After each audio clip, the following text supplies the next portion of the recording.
কারণ এখানে আসার পরে আমি দেখলাম যে শুধু জামিল উদ্দিনকে মারা হয়নি, জামিল উদ্দিনের সাথে সাথে আরও 10 জনকে মারা হয়েছে এখানে। কারণ জামিল উদ্দিন কিন্তু এই ফ্যামিলির একমাত্র আর্নিং মেম্বার। সে অটো চালাতো পার্ক সার্কাসে আমরা জানি, এবং সে অটো চালিয়ে আরও 10 জনের তার ফ্যামিলি মেম্বারের আরও 10 জনের ফ্যামিলি তার চলতো। তার 4টে বোন আছে, তার একটা বাচ্চা আছে, তার মা আছে, তার বউ আছে। এই 4 ফুট বাই 4 ফুট এই জলাশয়পূর্ণ বাড়ির মধ্যে সে থাকে। আমরা অ্যাজ অ্যান অ্যাডভোকেট রোজ দেখি কোর্টে গিয়ে কেউ না কারো রেপ করছে, কারোর মার্ডার করছে, কারোর খুন করছে এভরিডে। আমাদের পক্ষে কি সম্ভব সবার বাড়িতে বাড়িতে গিয়ে এইভাবে গিয়ে হেল্প করা? আপনারা প্লিজ একটু দেখুন। আর এই হচ্ছে সমাজের ব্যবস্থা। একটা বাচ্চা ছেলেকে 5টা লোক মিলে মারছে, টিল নাও কোনো স্টেপ নেই। 5টা লোক মিলে যখন মারে, তাদের বাড়িতে তো ফ্যামিলি আছে, তাদেরও ভাই বোন আছে, বাবা আছে, মা আছে, একটুও ভাবলো না যে এই বাচ্চাটা কীভাবে আমরা মারবো? ইভেন সবার সঙ্গে একসঙ্গে আশেপাশে অনেক লোক রয়েছে, অনেকে দেখছে যে ঘটনাটা ঘটছে, তা থাকা সত্ত্বেও ওরা কোনো স্টেপ নেয়নি টিল নাও। আমি চাই যে এদেরকে একটু হেল্প করা হোক, একদম নিহত পরিবারদের কিছু কম্পেনসেশন দেওয়া হোক এদেরকে। আর আমরা রোজ কোর্টে এগুলো ফেস করি, আপনারা প্লিজ একটু দেখুন এদেরকে। দেখুন, আমরা এসছি আমাদের দায় থেকে। পশ্চিমবঙ্গে এই ধরনের ঘটনা ঘটবে, মানে আমি এই ধরনের ঘটনা উল্লেখ করছি এই কারণে, আমি বা আপনারা সকলেই দেখেছেন যে একটা সিসিটিভি ফুটেজ বেরিয়েছে, সেখানে আমরা দেখতে পাচ্ছি যে মানুষটি তখনও মারা যায়নি, নড়ছে। যারা খুব মন দিয়ে সিসিটিভি ফুটেজটা দেখেছেন তারা বুঝতে পারবেন যে মানুষটি নড়ছে, তখনও পুরোপুরি মরেনি। তাহলে একটা মানুষ আক্রান্ত হয়েছে।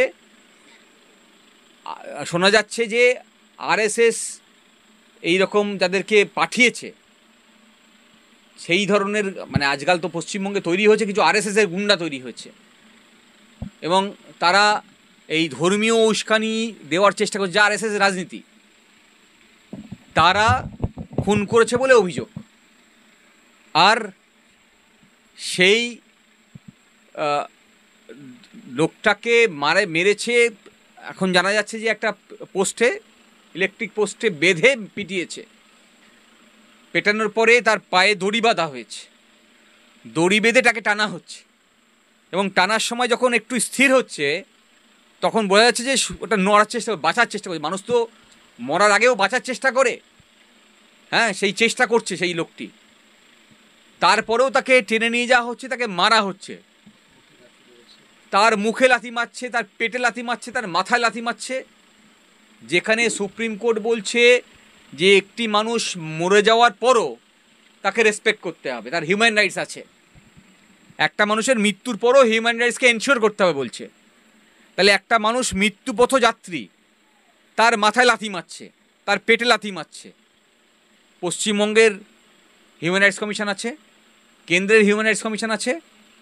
আপনার এই চ্যানেলের মাধ্যম দিয়ে আমি সকলের নজরে আনতে চাই যে আপনারা দেখুন, এটা আপনাদের দায়। এই পরিবারের কাছে আপনারা আসুন, এসে জানুন যে কী ঘটনা ঘটেছে, ভিডিও ফুটেজ দেখুন। শুধু অপরাধীদের যারা নাম দেওয়া হয়েছে 4-5 জনে, তাদের মধ্যে 2জনকে অ্যারেস্ট করা হয়েছে, বাকিদেরকে ধরা হয়নি। বহু ক্ষেত্রে আমরা দেখতে পাচ্ছি অ্যারেস্ট করা হচ্ছে, নির্দিষ্ট সময়ের মধ্যে চার্জশিট দিতে পারছে না। এই ঘটনা ঘটার কিছুদিন পর্যন্ত সাংবাদিকরা ছোটাছুটি করছে, সাধারণ মানুষ আসছে, যখন এই 90 দিন পেরিয়ে যাচ্ছে চার্জশিট জমা পড়ছে না, অপরাধীরা ছাড়া বেড়ে যাচ্ছে। এই ঘটনা পশ্চিমবঙ্গে হরবগত ঘটছে, রোজকার ঘটনা।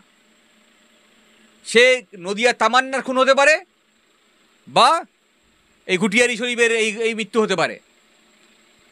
তাহলে রাজ্য পুলিশ এই শুরুতে একটা বিরাট তৎপরতা দেখায়, দেখুন আপনার কত তাড়াতাড়ি করছে, সবাইকে অ্যারেস্ট করে ফেলেছি। সবাইকে জানাতে চাই, নাম দেওয়া হয়েছে 5 জনের বা 7 জনের, মাত্র 2জনে অ্যারেস্ট করা হয়েছে, বাকিদেরকে অ্যারেস্ট করার চেষ্টাও করা হয়নি, তারা ঘুরে বেড়াচ্ছে এলাকায়। আর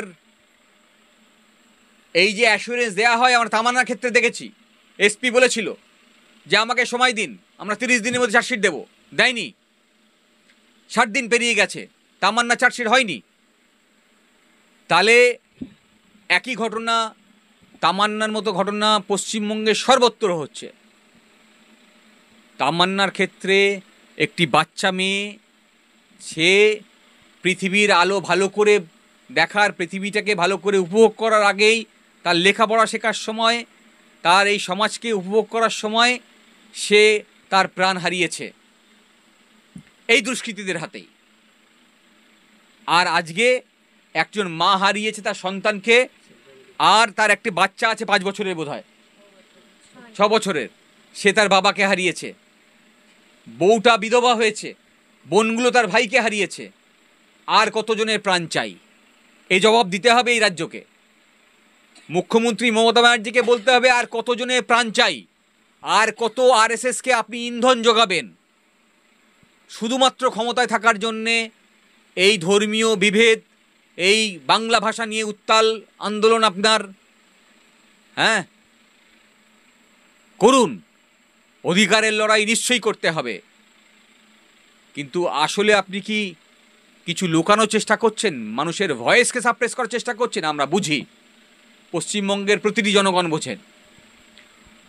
পরিবারের মারা গেলে একজন এমএলএ এসে 50,000 টাকা দিয়ে গেলেন, তাতে কিছু হয় না। একটা জীবন চালাতে 50,000 টাকায় চলে না, তার জীবনকে নিশ্চিত করতে হবে। তার কি ব্যবস্থা করছেন? অপরাধীদের ধরতে হবে। আর এই পরিবারের এই চার দেওয়ালের 4 ফুট বাই 4 ফুট একটা ঘর, এই ঘরের মধ্যে তারা বাস করে, অস্বাস্থ্যকর পরিবেশ, বাথরুম নেই একটা।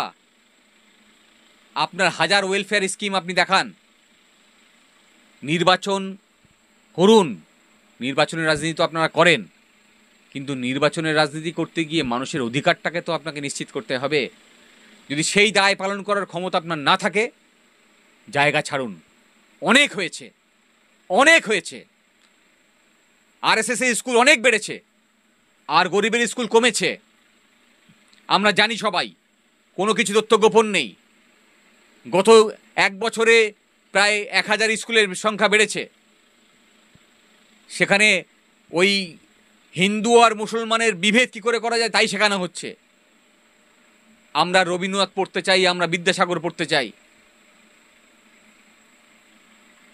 আমরা কবির পড়তে চাই।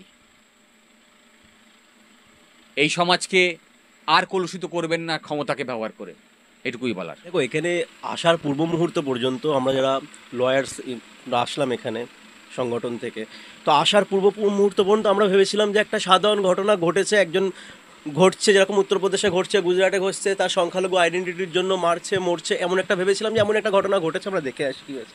কিন্তু এখানে আসার পরে আমি বাকরুদ্ধ, কারণ এখানে আসার পরে আমি দেখলাম যে শুধু জামিল উদ্দিনকে মারা হয়নি, জামিল উদ্দিনের সাথে সাথে আরও 10 জনকে মারা হয়েছে এখানে। কারণ জামিল উদ্দিন কিন্তু এই ফ্যামিলির একমাত্র আর্নিং মেম্বার। সে অটো চালাতো বাক্সার কাছে আমরা জানি, এবং সে অটো চালিয়ে আরও 10 জনের তার ফ্যামিলি মেম্বারের আরও 10 জনের ফ্যামিলি তার চলতো। তার 4টে বোন আছে, তার একটা বাচ্চা আছে, তার মা আছে, তার বউ আছে। এই 4 ফুট বাই 4 ফুট এই জলাশয়পূর্ণ বাড়ির মধ্যে সে থাকে, ঠিক আছে। এখানে একটা, যারা কলকাতায় থাকছে বা যারা শহরাঞ্চলে থাকছে, তারা ভাবতেও পারবে না যে এমন জায়গায় থাকা যায়, এমন জায়গায় বেসিক হিউম্যান ডিগনিটি নিয়ে বাঁচা যায়। তো এখানে শুধু জামিলকে বলা হচ্ছে না, শুধু জামিলকে মারা হয়নি, আমি তো দেখে হতভম্ব, তার 4 বোনকে মারা হয়েছে, 4 বোনকে মারা হয়েছে, তার মাকে মারা হয়েছে, তার 5 বছরের বাচ্চাকে মারা হয়েছে। তো এটা শুধুমাত্র একটা ছোট্ট ঘটনা বলে উড়িয়ে দিলে হবে না, ঠিক আছে। তার এই পুরো গোটা ফ্যামিলির পাশে তার কে দাঁড়াবে, তার এই অবিবাহিত বোনদের পাশে কে দাঁড়াবে, তার মায়ের পাশে কে দাঁড়াবে, তাদের পাশে কে দাঁড়াবে, সেটা আমাদেরকে ধরে রাখতে হবে। শুধুমাত্র এখানকার যারা প্রধান আছে বা যারা এমএলএ আছে, যারা এনাদেরকে ডেকে, তাদের একটা নিম্নতম একটা বোধ নেই যে তাদের এখানে আসা প্রয়োজন। এনাদেরকে ডেকে তারা সেখানে নিয়ে গিয়েছে এবং গিয়ে কিছু আর্থিক সহায়তা 50-60 হাজার টাকা তাদের হাতে ধরিয়ে দিয়েছে। এই 50 হাজার টাকায় তাদের ফ্যামিলিটা চলবে কতদিন, কতক্ষণে তাদের ফ্যামিলি চলবে? তাদের এই পরিস্থিতি দেখছে, তাদের ঘরের পরিস্থিতি দেখছে, তাদের এলাকার পরিস্থিতি দেখছে, তাদের জীবনযাপন চলবে কি করে? তাদের কম্পেনসেশনের ব্যবস্থা করতে হবে। যে মারা গিয়েছে আমরা জানছি, এর আগে তামান্নাকে মেরেছে, এর আগে দুর্গাপুরে মেরেছে। একটা পশ্চিমবঙ্গের রাজনীতিতে এমন একটা পরিস্থিতি তৈরি হয়ে গেছে যে আইডেন্টিটি দেখে, নাম দেখে, ঘাতকের নাম দেখে আর যে মরছে তার নাম দেখে বোঝা যায় যে মৃত্যুর কারণটা কি। কে মারছে আর কে মরছে সেটা দেখে তুমি বুঝতে পারো মৃত্যুর কারণ কি। আলাদাভাবে তোমাকে বলে দিতে হবে না কেন মেরেছে, তোমাকে বলতে হবে না ধর্মীয় কারণ দেখে মেরেছে। যে মারছে সে মারছে এই কারণে, কারণ তার নাম একটা পার্টিকুলার কমিউনিটি বিলং করে, এবং যে মারছে সেও মারছে এই কারণে, কারণ সেও পার্টিকুলার আইডিওলজিতে বিলং করে, এবং সেই আইডিওলজিটাই গোটা পশ্চিমবঙ্গকে চালাচ্ছে। সে শাসক দলের হয়েও চালাচ্ছে, সে বিরোধীর হয়েও চালাচ্ছে। তাহলে এই যে পার্টিকুলার আইডেন্টিটি, এই যে মুসলিম সম্প্রদায়ের আইডেন্টিটি, যেখানে দেখে তো প্রত্যেকটা মানুষকে হত্যার মেন কারণ হচ্ছে তারা ওই পার্টিকুলার সম্প্রদায় থেকে বিলং করে, তাহলে সেই তাদেরকে সুরক্ষাটা দেবে কে? তাদেরকে সুরক্ষা দেওয়ার জন্য বর্তমানে একজন মাননীয়া বসে আছেন, মাননীয়া চেয়ারে বসে আছেন এবং তিনি বলছেন যে সবাইকে দেখাচ্ছেন তিনি তোষণ করছেন, তিনি নাকি মমতা থেকে মমতাজ বানু হয়ে গিয়েছেন। তিনি কি করছেন, গোটা মুসলিম সম্প্রদায়ের মধ্যে যারা মুসলিম সম্প্রদায়ের ক্রিমি লেয়ার আছেন, যারা মুসলিম সম্প্রদায়ের ক্রিম আছে, নেতৃত্ব আছে, তাদের মুখে কিছুটা ললিপপ ভরে দিচ্ছেন। তারা ভাবছে আমরা চুষছি মানে পেট ভরবে, কিন্তু ললিপপ দিয়ে পেট ভরে না, ললিপপ শুধু মুখেই থাকে। তারা সেই নেতৃত্বদেরকে চুপ করে দিচ্ছেন এবং এই জামিল হোসেনের সাথে আরও 10 জন, তার পুরো গোটা পরিবারের মৃত্যু হচ্ছে। স্যার আমরা এরকম ঘটনা দেখেছি যে উত্তরপ্রদেশে ঘটে, তাহলে কি পশ্চিমবাংলা কি উত্তরপ্রদেশের রূপ নিয়েছে, কি বলবেন? দেখুন, আমরা যদি দেখি যে পশ্চিমবঙ্গ আর উত্তরপ্রদেশ যদি ফলো করো, বিগত 10 বছর আগে উত্তরপ্রদেশে যা ঘটেছে পশ্চিমবঙ্গ তাই ঘটছে। মানে পশ্চিমবঙ্গ উত্তরপ্রদেশের ভবিষ্যৎ। উত্তরপ্রদেশের রাজনীতিটা ঘটেছে, সেই সেম প্যাটার্নের রাজনীতিটা পশ্চিমবঙ্গে ঘটাচ্ছে, ইচ্ছাকৃতভাবে ঘটানো হচ্ছে। কারণ জানে যে পশ্চিমবঙ্গের একটা মেজরিটি, একটা 30% মতো একটা কমিউনিটি আছে, যাদেরকে যদি ভয় খাইয়ে রাখা যায় তাহলে তারা আমাকে ক্ষমতায় রাখবে। এটা পরিষ্কার স্পষ্ট, যেটা উত্তরপ্রদেশে করা হয়েছিল সেই জিনিসটা এখানে করা হচ্ছে। এবং আমাদের সামনে একজনকে তুলে ধরা হচ্ছে যে একজন আছেন দেশের ক্ষমতায় যিনি মোদি, তিনি হচ্ছে গ্রেটার এভিল, তেনার থেকে বাঁচতে গেলে আমাকে তুলতে হবে। তো আমাদের এই পার্থক্যটা করতে হবে যে গ্রেটার এভিলও এভিল, লেজার এভিলও এভিল, বোথ আর এভিল। আমার নাম ইনামুল ইসলাম।